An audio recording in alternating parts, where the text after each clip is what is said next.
gölgesinde, rüzgarın şarkısına katılıp söylemeye. Ne de güzeldi ülkemin de erkeği, kızları, dağı, ovası. İmrendirir bizi temiz havası.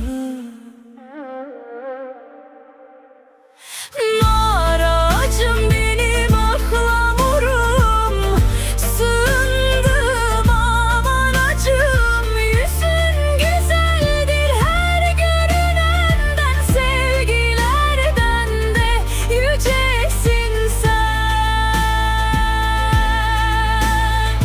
Nar ağacım benim ıhlamurum, sığındığım anacım. Yüzün güzeldir her görünenden, sevgilerden de yücesin sen.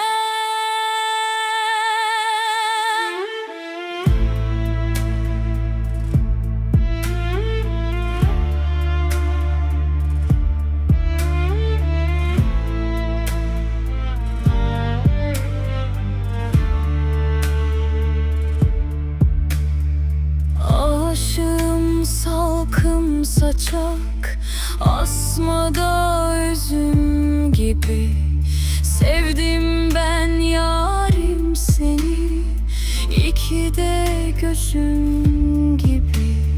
Ne de güzeldir ülkemin de erkeği, kızları, dağı, ovası.